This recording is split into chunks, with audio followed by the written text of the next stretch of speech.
Hello friends, welcome to my channel Ojaswi's learning point. So आज हम इस वीडियो में अपने डीएवी के साइंस के क्लास 7th के चैप्टर 1 से nutrition in living organisms plants से स्टार्टिंग करने जा रहे हैं। सो अगर आपने अभी तक मेरी वीडियो को लाइक एंड चैनल को सब्सक्राइब नहीं किया तो जल्दी से जाके कर दीजिए। Nutrition in living organisms plants पहले हम पढ़ते हैं स्टार्टिंग से। So in class 6 we have already learn that food is essential for all living organisms. Class 6 में हमने स्टडी किया था कि जो फूड होता है वो अपने सारे लिविंग ऑर्गेनिजम्स के लिए क्या होता है, एसेंशियल, ज़रूरी होता है, इंपॉर्टेंट होता है। वी ऑल्सो लर्न दैट जो कार्बोहाइड्रेट होती है, प्रोटीन, फैट्स, विटामिन एंड जो मिनरल्स होते हैं, ये सारे इंपॉर्टेंट कंपोनेंट्स हैं अपने फूड के। ये जो कंपोनेंट्स है फूड के, ये अपनी बॉडी के लिए नेसेसरी है और इन्हें हम न्यूट्रिएंट्स बोलते हैं। जो न्यूट्रिएंट्स होते हैं वो क्या एनेबल करते हैं अपने सारे लिविंग ऑर्गेनिजम्स को अपनी बॉडीज़ को बिल्ड करने के लिए, ग्रो करने के लिए, अपने जो बॉडी के डैमेज पार्ट्स हैं उनको रिपेयर करने के लिए एंड अपने लाइफ प्रोसेस को कैरी आउट करने के लिए एनर्जी भी प्रोवाइड करते हैं। न्यूट्रिएंट्स जो होते हैं वो अपने फूड के थ्रू लिए जाते हैं एंड बाय लिविंग ऑर्गेनिजम्स के थ्रू, फूड के थ्रू लिए जाते हैं एंड जो उनकी बॉडी में यूटिलाइज किए जाते हैं। ये जो ऑब्टेन करने का एंड यूटिलाइज करने का फूड एक ऑर्गेनिजम्स के थ्रू, उसे हम न्यूट्रिशन बोलते हैं। आपने अभी तक डाइजेशन पढ़ा होगा, ओके, एंड आपने न्यूट्रिशन के बारे में नहीं सुना होगा। न्यूट्रिशन तो कार्बोहाइड्रेट, फैट, प्रोटीन, उनके बारे में सुना होगा, पर इसमें अभी आपको न्यू प्रोसेस मिल रहा है, न्यूट्रिशन क्या होता है? देखो, डाइजेशन होता है कि डाइजेस्ट करना फूड को, न्यूट्रिशन होता है उसको लेना एंड यूटिलाइज करना एक ऑर्गेनिजम्स के थ्रू, ठीक है, उसे हम न्यूट्रिशन बोलते हैं। एंड जो process of obtaining the food is not same in all organisms. जो अपना प्रोसेस होता है ऑब्टेन करने का न्यूट्रिशन को, फूड को, वो हमेशा हर जगह पे सेम नहीं होता। On the basis of food habit, अपने फूड हैबिट के बेसिस पे जो मोड्स होते हैं ऑब्टेन करने के, वो एक रिक्वायर्ड न्यूट्रिशन को ऑब्टेन करने के जो मोड होते हैं एक बॉडी के थ्रू, उसको 2 कैटेगरीज में डिवाइड किया गया है। एक है ऑटोट्रॉफिक न्यूट्रिशन एंड एक है हेटरोट्रॉफिक न्यूट्रिशन। पहले हम ऑटोट्रॉफिक न्यूट्रिशन के बारे में पढ़ते हैं। ये जो मोड होता है, ये न्यूट्रिशन का एक ऐसा मोड है जिसमें जो ऑर्गेनिजम्स होते हैं अपना खुद फूड बनाते हैं फ्रॉम सिंपल रॉ मटेरियल्स, कच्चे मटेरियल्स से। एंड ये जो क्लीन प्लांट्स होते हैं एंड जो कुछ बैक्टीरियाज होते हैं उनको ऑटोट्रॉफ्स बोला जाता है। ग्रीक में हम ऑटो को सेल्फ एंड ट्रॉफ को न्यूट्रिशन बोलते हैं। देन आगे है अपना हेटरोट्रॉफिक न्यूट्रिशन। जो ये मोड ऑफ न्यूट्रिशन है जिसमें जो ऑर्गेनिज्म होता है वो अपना फूड खुद प्रिपेयर नहीं करते एंड दूसरों पे डिपेंड होता है फूड के लिए। ऑल जो एनिमल्स होते हैं एंड कुछ प्लांट्स होते हैं उनको हेटरोट्रॉफ्स बोला जाता है। ग्रीक में हेटरॉन का मतलब एन अदर। प्लांट बोल रहा है I can prepare my own food by using water and carbon dioxide in the presence of sunlight that is captured by chlorophyll. पर जो डियर है वो क्या बोल रहा है, I can prepare food of my own, I depend on plants for food. ठीक है, इतना आपको समझ आ गया होगा। फिर आगे एक फ्लो चार्ट के बारे में पढ़ते हैं। मोड्स ऑफ न्यूट्रिशन, 2 टाइप के मोड हैं, एक ऑटोट्रॉफिक, एक हेटरोट्रॉफिक। ऑटोट्रॉफिक में सारे ग्रीन प्लांट आ जाते हैं, हेटरोट्रॉफिक में animals, man, non green plants आ जाते हैं। हेटरोट्रॉफिक के भी 3 टाइप हैं, saprotrophic nutrition, parasitic nutrition and holozoic nutrition. जो सेप्रोट्रॉफिक न्यूट्रिशन है, सेप्रोट्रॉफिक, इसमें अपना fungi, mushroom, bread mould and कुछ बैक्टीरियाज आ जाते हैं। पैरासाइटिक न्यूट्रिशन में डॉर्डर आ जाता है। होलोजोइक न्यूट्रिशन में अमीबा एंड ह्यूमंस आ जाते हैं। जो आपको पता है, जो इग्लेना एक इस तरह का ऑर्गेनिज्म है जिसमें सारी ऑटोट्रॉफिक भी और हेटरोट्रॉफिक भी मोड्स है न्यूट्रिशन की। ये इसमें अंदर प्लांट की ही और एनिमल दोनों की ही फीचर्स है। सो photosynthesis food making process in plants, ये स्टडी करते हैं। जो सिंथेसिस होती है अपने फूड की प्लांट्स में, ये अपने लीव्स में ऑकर करती है। हैंस जो लीव्स को होते हैं वो उन्हें क्या बोला जाता है, फूड फैक्ट्रीज ऑफ प्लांट्स। सो जो लीव्स होते हैं उनके अंदर ना ग्रीन पिगमेंट होता है, क्लोरोफिल। सो जो क्लोरोफिल होता है वो अपने ग्रीन कलर देता है अपने लीव्स को। सो ये जो होता है वो लीव्स को अपनी एनर्जी को, जो क्लोरोफिल होता है वो अपने लीव्स को सनलाइट के थ्रू सनलाइट की एनर्जी को कैप्चर करने के लिए हेल्प करता है। ये जो एनर्जी होती है फिर then use by the plants, अपनी सोलर एनर्जी जो होती है सनलाइट के थ्रू दी हुई एनर्जी, वो अपने प्लांट्स के थ्रू यूज़ की जाती है to synthesize the food using carbon dioxide and water. So इस प्रोसेस को हम फोटोसिंथेसिस बोल देते हैं। Photo means light and synthesis means to combine as it takes place in the presence of sunlight, sunlight के प्रेजेंस में करता है। और ये एक इक्वेशन है, इसकी फॉर्म में इसको लिखा जा सकता है, बिग करके देखते थोड़ा सा। सी ये equation, carbon dioxide plus water. Carbon dioxide को इजीली बताती हूँ, CO2 प्लस H2O, ठीक है। फिर यहाँ पर सनलाइट, यहाँ पर क्लोरोफिल, ठीक है। फिर is equal to carbohydrate glucose plus oxygen ओट। ईजी है वैसे ये। Carbon dioxide plus water, carbon dioxide और वाटर को मिलाए तो सनलाइट और क्लोरोफिल, देखो कार्बन डाइऑक्साइड और वाटर को मतलब चाहिए, फिर सनलाइट और क्लोरोफिल चाहिए, इन सबको मिला के कार्बोहाइड्रेट प्लस ग्लूकोज, कार्बोहाइड्रेट मतलब कि ग्लूकोज और फिर प्लस ऑक्सीजन, ठीक है। कार्बोहाइड्रेट मतलब कि ग्लूकोज भी एंड फूड भी सब आ जाता है इसमें, ठीक है।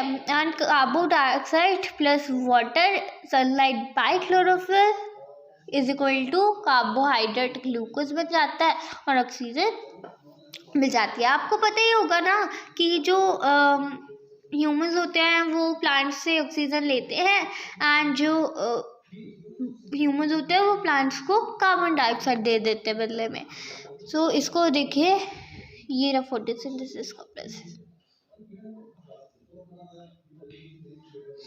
देखिए ये यहाँ पे जो ये फ्लावर है इसमें से लीव में से कार्बन डाइऑक्साइड जा रही है, देखिए जा रही है, यहाँ पे ग्लूकोज बन रही है एंड यहाँ पे देखिए ऑक्सीजन रिलीज हो रही है एंड ये सनलाइट आ रही है।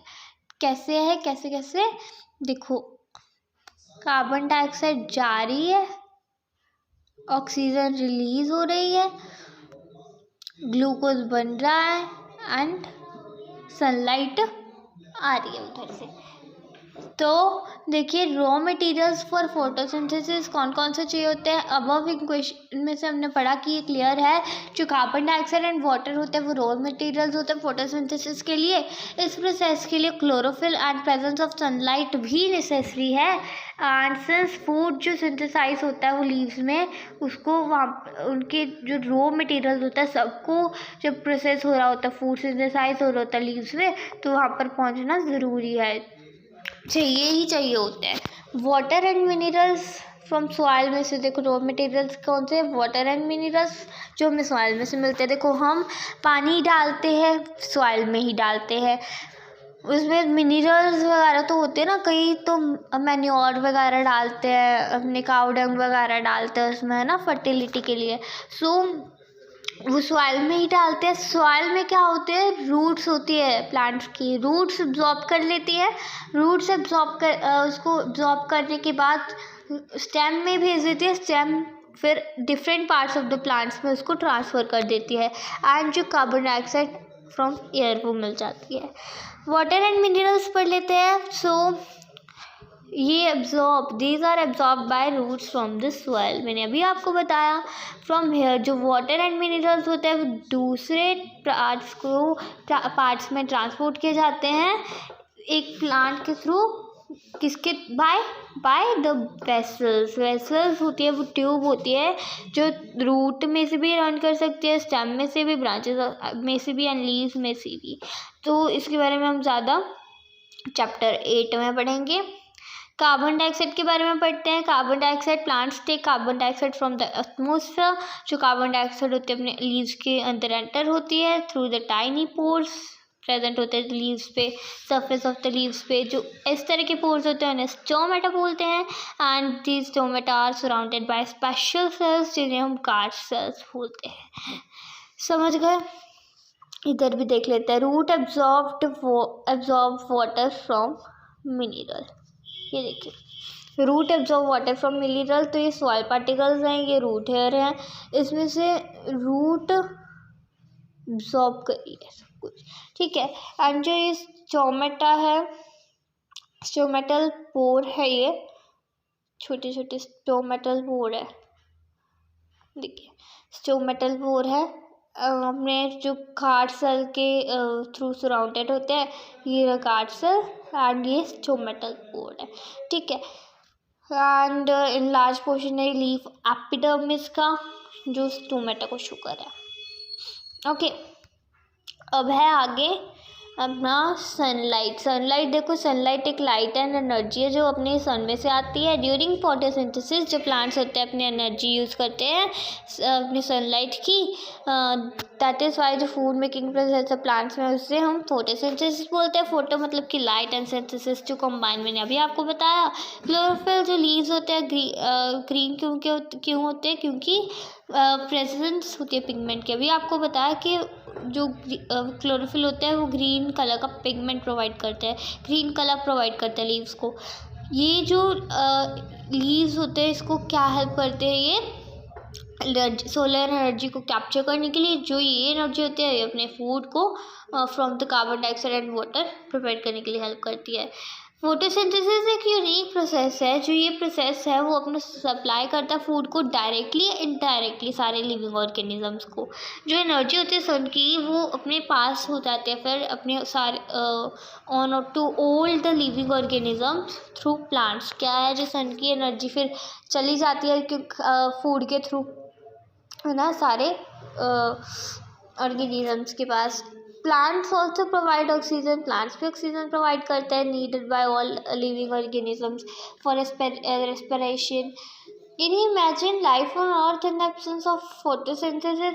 आप एक बार सोच के देखना कि अगर फोटोसिंथेसिस नहीं होगी तो यहाँ पे क्या लाइफ होगी, किस तरह से हम जिएंगे। एंड डू यू नो, वो जो डियर एंड लॉयन होते हैं वो प्लांट्स पे डिपेंड करते हैं। अगर प्लांट्स नहीं होंगे तो डियर सर्वाइव नहीं कर पाएंगे, क्योंकि वो तो कार्निवोरस है, बिल्कुल सॉरी कार्निवोरस नहीं, वो तो हर्बीवोरस है। एंड अगर एनिमल्स नहीं होंगे तो जैसे कि डियर, सो लायन भी तो मर जाएगा ना। So plants in turn depend, solar energy पे डिपेंड करते हैं प्लांट्स भी। Hence solar energy is the ultimate source of energy for all the living organisms. अब हम अदर मोड्स ऑफ जो न्यूट्रिशन ऑफ प्लांट्स है वो तो नेक्स्ट पार्ट में पढ़ेंगे। एंड आज वाले पार्ट में हम प्रोडक्ट्स ऑफ फोटोसिंथेसिस पढ़ते हैं।